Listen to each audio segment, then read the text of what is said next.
L'intelligence artificielle alliée ou ennemie, l'impact de l'intelligence artificielle sur l'économie. L'apparition de l'intelligence artificielle représente bien plus qu'une avancée technologique.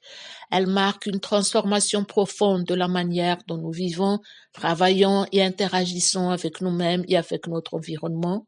Elle engendre à la fois l'espoir et la peur, l'espoir d'une amélioration de la vie d'une manière générale d'une part, la peur d'être dominé par une machine que l'humain n'arrivera plus à maîtriser d'autre part. Bien que le terme intelligence artificielle ait été déjà inventé dans les années 1950, il n'a jamais fait parler de lui autant que ces dernières décennies. Avec les publications, opinions sur ses bienfaits ou méfaits, faut-il craindre l'intelligence artificielle ou au contraire se réjouir en considération des opportunités qu'elle offre à l'humanité? Dans cette vidéo, nous essaierons de répondre à cette question cruciale en faisant un survol de l'impact de l'intelligence artificielle sur la production, la productivité, l'emploi, tout en identifiant les actions à entreprendre à tous les niveaux, gouvernement, entreprises, institutions de développement, société civile et citoyens en général, afin de faire profiter les évolutions technologiques au plus grand nombre, notamment se laisser pour compte. Nous parlerons également brièvement du cas des pays en développement.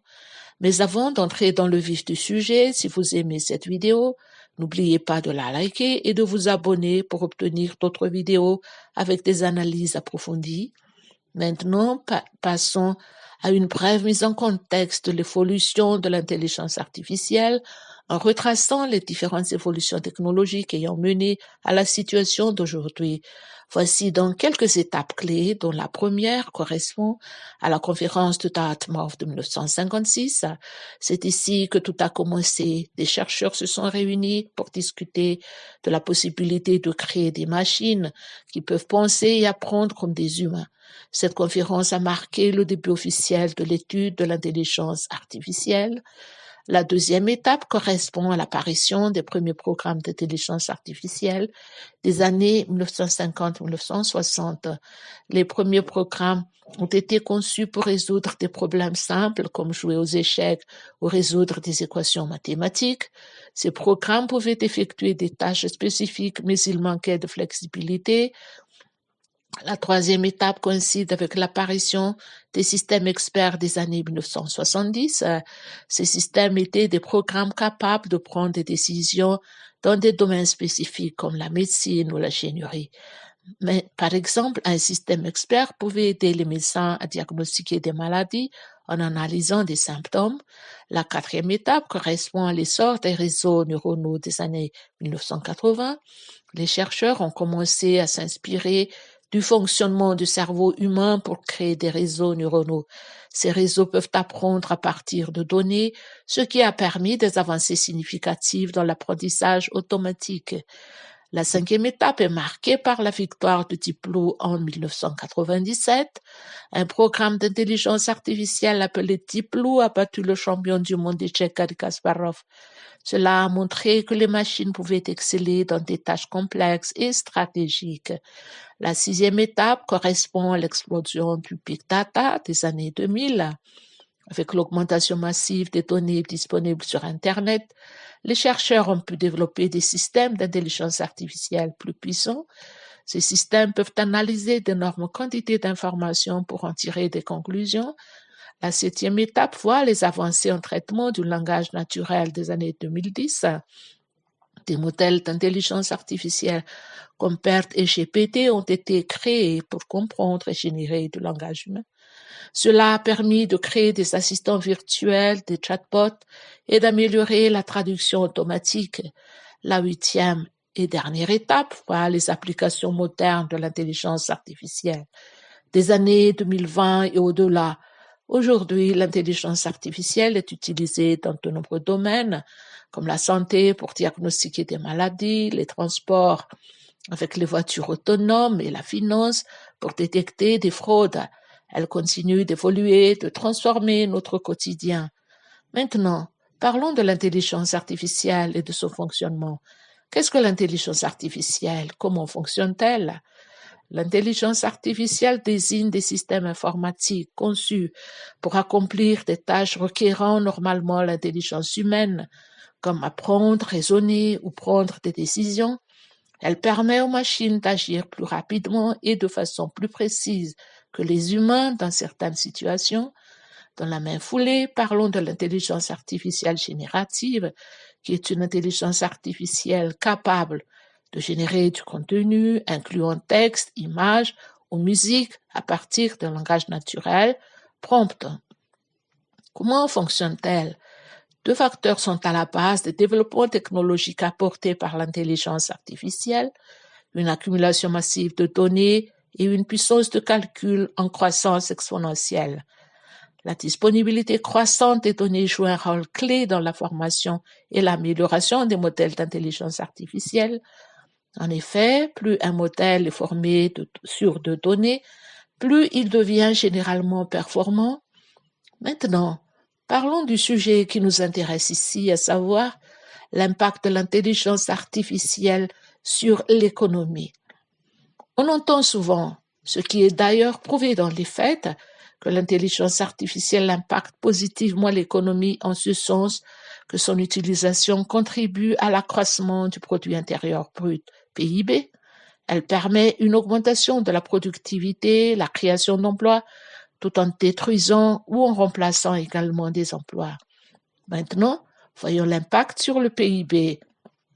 Les statistiques montrent qu'en 2023-2024, l'impact sur le PIB varie suivant les continents et les pays, 14,5% en Amérique du Nord, 9,9% en Europe du Nord, 11,5% en Europe du Sud, 26,5% en Chine, 10,4% en Asie développée, 5,6% en Afrique, Océanie et autres marchés émergents asiatiques, et 5,4% en Amérique latine.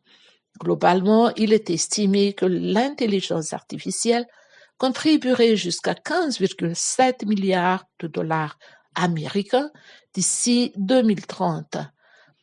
Concernant l'impact sur la productivité, les tendances actuelles montrent une augmentation de la productivité dans le secteur de la technologie, dans les secteurs de l'industrie, des services, de la finance, de l'agriculture, de l'éducation, de la santé. La première place revient aux États-Unis, suivie de l'Europe, de l'Amérique latine, de l'Asie et de l'Afrique. Des projections effectuées sur 2035 montrent des gains oscillant entre 11 et 37% dans le top 10 des pays, avec 37% en Suède, 35% aux États-Unis, 34% au Japon, 29% en Allemagne, 25% au Royaume-Uni, 20% en France, et respectivement 17%, 12% et 11% en Belgique, Italie et Espagne. Maintenant, voyons l'impact sur le secteur de l'emploi. Les actualités économiques vont ressortir des pertes d'emplois, engendrant des licenciements dans différents secteurs d'activité au niveau de différents pays. La situation fait poser beaucoup de questions, se trouve à l'origine de préoccupations des travailleurs et de distributions au niveau du marché de l'emploi. L'intelligence artificielle remplacera-t-elle les humains? Quels sont les secteurs qui seront les plus impactés? Au fait, le degré de menace de destruction n'est pas le même pour toutes les catégories d'emplois et pour tous les pays. Certains postes sont menacés, notamment ceux qui sont susceptibles d'être exécutés de façon automatique, dont le travail non qualifié. Par contre, d'autres emplois, notamment ceux nécessitant le contact humain avec le public, sont plus robustes à la substitution par l'intelligence artificielle. Les secteurs fortement impactés sont entre autres les services à la clientèle dont l'automatisation prévue serait à 70%, la comptabilité et finances 60% des tâches, le transport et logistique, la production manufacturière, l'analyse des données. Des secteurs seront moins impactés comme les soins de santé personnalisés, l'éducation et formation, les arts et créations et les relations humaines complexes.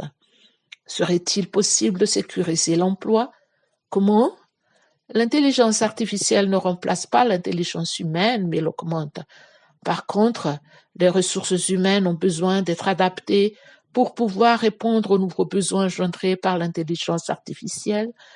Par exemple, la création d'applications d'intelligence artificielle intégrées, résoudre le ralentissement de la demande de compétences, par exemple, les demandes de compétences en codage, dans l'exécution de tâches répétitives et à faible complexité, les études de marché de base dont des parties de ce travail pourraient être automatisées. Pour les postes où la présence physique, la prise de décision, le jugement sont obligatoires et se trouveraient à l'abri de l'automatisation. Voyons maintenant la mise en place de l'intelligence artificielle dans les pays en développement. Il est actuellement observé au niveau de ces pays l'existence d'initiatives de recherche, d'innovation locale et surtout d'initiatives d'organisations internationales, d'organismes de développement qui prévoient dans leurs programmes d'aide l'appui à la mise en place de systèmes d'intelligence artificielle. Ces pays font face à d'innombrables défis, dont la compatibilité des systèmes d'intelligence artificielle à mettre en place, leur pertinence par rapport aux besoins des populations, les besoins de requalification des ressources humaines pour faire face aux défis de l'automatisation. En effet, en Afrique, il est estimé que 40% des tâches du secteur de l'externalisation technologique pourraient être affectées par l'intelligence artificielle d'ici 2030. La nécessité de mise en place d'un système d'apprentissage continu durant toute la vie, qui devait être un objectif individuel, sectoriel et national, les besoins d'investir massivement dans les infrastructures technologiques dont souffrent actuellement ces pays, les défis de la confidentialité, la disponibilité des données, les biais des données utilisées et surtout l'équilibre entre transformation et protection sociale. Il faudrait en fait développer des programmes de reconversion pour minimiser les frictions sur le marché de l'emploi. En conclusion, l'intelligence artificielle est un puissant levier de croissance, un facteur de changement, de remplacement et également de perte d'emploi et d'investissement massif. En l'intégrant de manière responsable et proactive, responsables politiques, entreprises, organismes de développement, milieux académiques, citoyens, vous pouvez transformer les défis en avantages durables.